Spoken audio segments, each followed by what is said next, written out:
If you enjoy podcasts like this, you should check out our other shows on Health Podcast Network.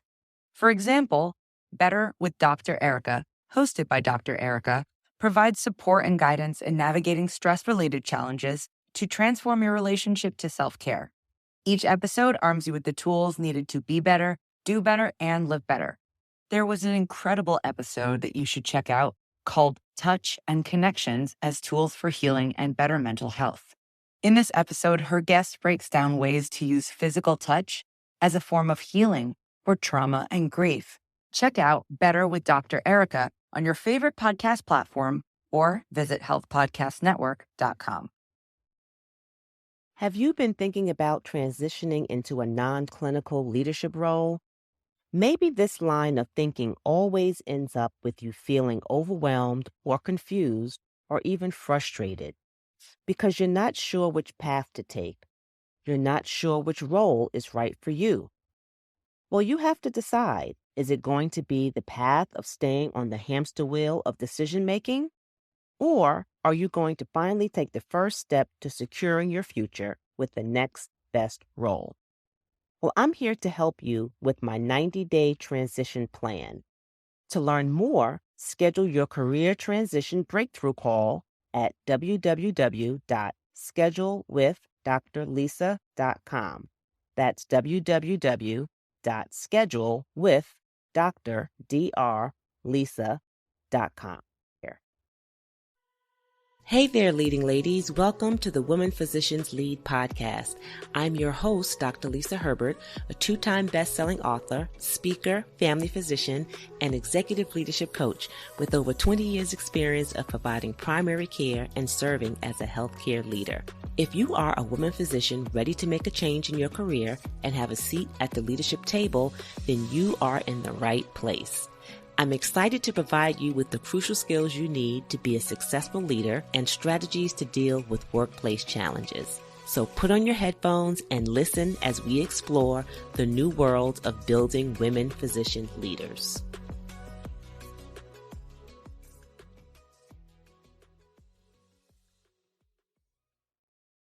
Hello, and welcome to another episode of the Women Physicians Lead podcast. I am your host, Dr. Lisa, a board-certified family physician, best-selling author, speaker, and executive leadership coach. And I help physicians transition into leadership roles so that they can become the respected voices in healthcare.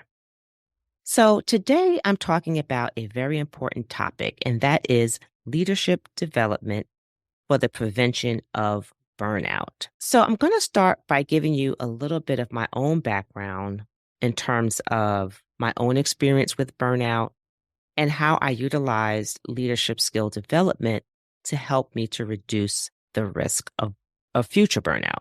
So I practiced as a family physician in private practice for 25 years. I was a solo practitioner, and at times I did have other healthcare professionals helping me in my practice, but for the most part, I was the only family physician in my practice. I had a very busy practice. I would see upwards of 25 to 30 patients a day. Again, ran my own practice with staff. And over the years, like some of you are experiencing now, it just became very difficult to continue with the same grind. I went through what I know now was burnout. Back then, we didn't have really the words for it. We didn't really have the support around what burnout meant and the impact that it had in terms of physician well-being, but also in terms of patient care. But I did experience burnout, and it was difficult. And it felt like, at that time, hopelessness. It felt like there was not really much more that I could do to make things better. I often felt that I had to do more, though, that I had to work harder, had to work longer in order for me to see some sort of change. I was also fatigued all the time, and it was a different type of fatigue, not the physical fatigue that you sometimes experience from lack of sleep or lack of rest. And how I knew that was different was because even when I took time off and was able to rest more, take vacation and take days off, that sense of fatigue still remained. And I realized that there were a lot of factors back then that was weighing in and contributing to this feeling of burnout. It was the demanding workload. It was my lack of work life balance, not being able to have time to enjoy the people and the things that I loved. It was the administrative duties that became very overwhelming day in and day out. And it was also the conflict that I had to deal with, the conflict with sometimes staff, the conflict with, others in the healthcare industry. And there were a lot of challenges, obviously, again, that we had to deal with as well.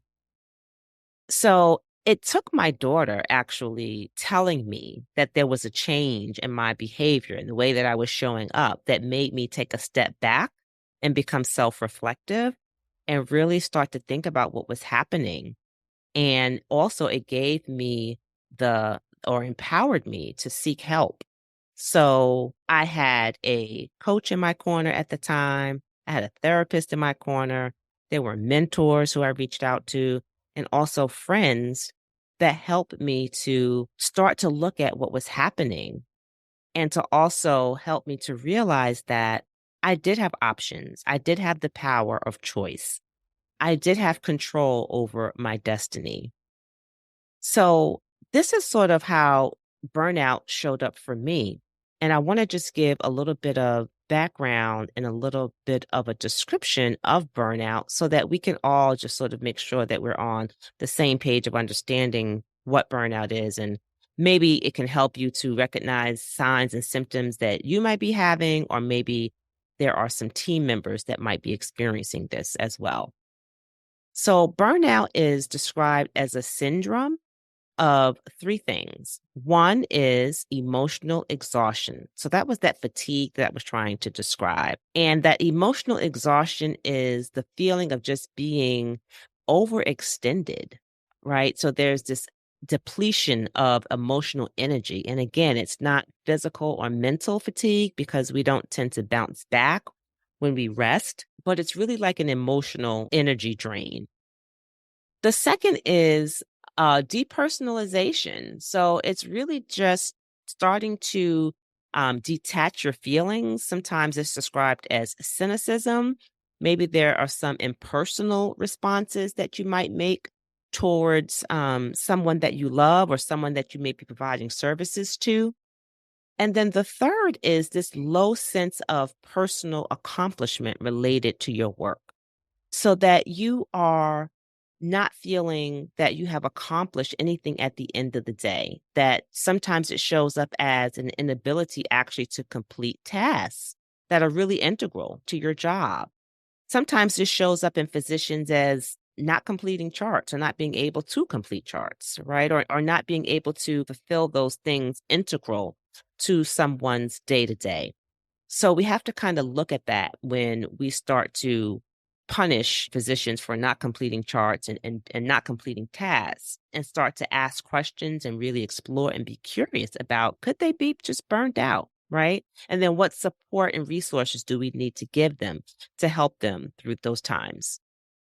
So we can best, start to support ourselves and other physicians and colleagues by just becoming more aware of what's happening around us. And if someone has mentioned to you that maybe you might be experiencing burnout, then I would implore you to seek help and to determine if that's really what it is that you're experiencing. You can also begin to measure whether you have burnout. And there is a Maslach burnout inventory scale that you can take, and it's online. And it can also give you some sort of idea as to whether or not you are experiencing burnout. So at the end of 2021, nearly 63% of physicians reported symptoms of burnout, and that was up from 38% in 2020. And we know that the pandemic is one of the things that pushed these numbers to an all-time high. And when we think about it, at least two-thirds of the workforce are operating from a state of burnout. So this is really alarming, and it also needs attention and solutions to the problem. And the rate of burnout is higher for women than men. So let's talk about that. Why is that the case? Well, we do know that according to an article published by the Permanente Journal in 2023, women physicians have higher workload. They spend more time in electronic health records, probably trying to get it right, to get it perfect. And we also spend more time with our patients, which is evident through research that has shown better patient outcomes with women physicians. But women physicians also receive fewer resources and they report less control over their workload and their schedules. Then there are other organizational culture factors such as lack of women in leadership roles, lower rates of career advancement, compensation disparities, gender bias, microaggressions, harassment, racism, all which play a key role in gender disparities and burnout. And then there's also the disproportionate responsibilities that women have outside of work, including childcare, home care, elder care, which contribute to less satisfaction with work life balance. So, all of these factors ultimately lead to decreased professional fulfillment and higher burnout rates among women physicians. So, what effect does burnout have on physicians? Physician burnout can contribute to broken relationships. I mentioned how it really affected my daughter, and it was her feedback actually that prompted me to get help. Physician burnout can lead to substance abuse, it can lead to physician depression, it can lead to physician suicide. It can also lead to a decreased quality of care in our patients and also decreased patient satisfaction. So, as physicians, we have to begin to look out for ourselves and seek out mentors, seek out coaches, seek out therapists, seek out a support system that will help us to develop the skills necessary to thrive in an environment that we know is not going to change overnight. In this podcast, I'm going to talk about how strong leadership skills can reduce risk burnout. So, there was a study that showed a strong connection between leadership, job satisfaction, and overall well being. And that study showed recent evidence that leadership behaviors of physician supervisors played a critical role in the well being of the physicians that they led. A 2013 study of more than 2,800 physicians at Mayo Clinic found that each 1 point increase in the leadership score of a physician's immediate supervisor, whether that be a physician or a department head, was associated with a 3.3% decrease in the likelihood of burnout and a 9% increase in satisfaction for individual physicians after adjusting for age, sex, and specialty. So, having strong leadership skills is really, really important in the people who are leading us and in order to help us to mitigate the risk of burnout. So, here are some leadership qualities that are effective in preventing burnout. First is it's really important to have a clear vision and a purpose. This not only helps you to see the bigger picture, but it also helps you to understand how your work contributes to a broader goal. It gives you a sense of meaning. It gives you a sense of direction and can help instill motivation, which again can help reduce the feelings of burnout. So, when women physicians begin to align their personal values with their professional roles, it begins to foster a sense of fulfillment and reduces that emotional exhaustion that we talked about early on that's associated with burnout. The second leadership quality that's effective in preventing burnout is being able to empower your team members and being able to influence. So it's important because if you can empower your team members, if you can influence your team members or the people who work alongside you, you can begin to delegate responsibilities. You can begin to encourage some autonomy in those people that can help lead to job satisfaction, not only for them, but also for you, because you don't begin to feel like you have to do it all. And you can stop thinking that you're the only person who can do it because you're beginning to learn how to empower others. You're beginning to invest in the professional growth of your team and team members. And you're beginning to understand and recognize the unique talents of the people on your team so that they can be able to function at their highest level. So, empowering team members is really important in terms of developing your leadership skills. The third leadership quality that's important to help mitigate burnout is being able to communicate effectively. So, this is a thing that comes up time and time again, even with my clients, as we're talking about challenging situations or conflict resolutions or dealing with anything that, may be getting in the way of them having a career that's thriving. It's being able to communicate effectively. We want to make sure that people understand who we are, what we need, what we want, and we also want to be able to hear that from others as well. So, clear and transparent communication reduces the risk of being uncertain about the situation so that it helps to also reduce your anxiety around situations. It can help to alleviate stress or the stress that contributes to burnout. And then also, in that effective communication, we want to also practice active listening so that we can also help improve the morale and reduce the feelings of neglect and frustration, maybe with some of our people who are on our team.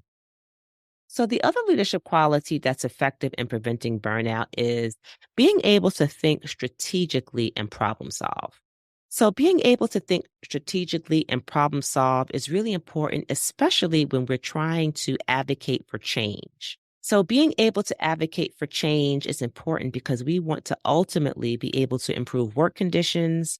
We want to be able to make sure that we have reasonable workloads, that we have adequate staffing, that we paid fairly. And the only way to really address this is to be able to, again, advocate for change. And the way to do that is to think about it strategically and to have a plan in place to be able to communicate to leaders what that looks like. So, addressing systemic change and being able to think strategically and problem solve are some skills that are important to help reduce burnout.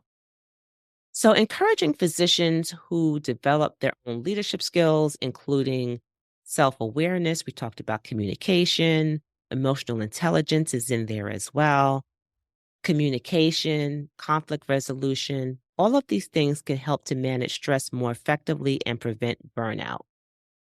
Establishing leadership programs where experienced coaches and leaders can guide and support physicians helps to build a culture of continuous development and also support.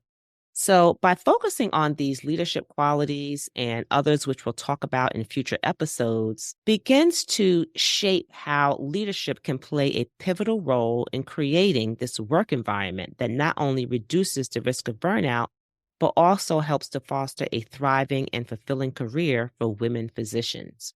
So it's going to take a collective effort to support physicians in achieving their professional goals while also ensuring that we all don't leave the medical field due to burnout. It's also clear that navigating the path to thriving in medicine and making a change and leading in healthcare requires self advocacy, support, and a commitment to change. So, for women physician leaders, my message to you is to embrace opportunities, advocate for yourself, actively seek support, and actively seek personal and professional leadership development to contribute to shaping a more rewarding career for you in medicine. So, thanks for tuning in and continue to tune in as we explore other topics along the journey to leadership development and personal fulfillment. If you enjoyed this podcast episode, please share this podcast and subscribe so you don't miss future sessions. And if you want to be around other like-minded women physician leaders, I encourage you to join our Facebook group at Building Women Physician Leaders. And you can join that group at www.leadingladiesincharge.com. That's www.leadingladiesincharge.com.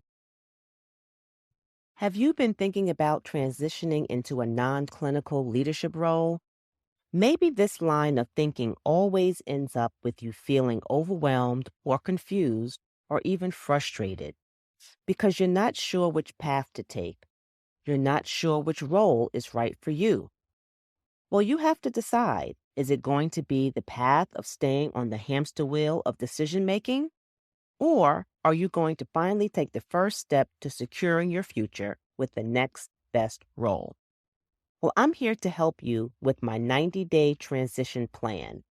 To learn more, schedule your career transition breakthrough call at www.schedulewithdrlisa.com. That's www.schedulewithdrlisa.com. Take care. If you enjoy podcasts like this, you should check out our other shows on Health Podcast Network. For example, Better with Dr. Erica, hosted by Dr. Erica, provides support and guidance in navigating stress-related challenges to transform your relationship to self-care.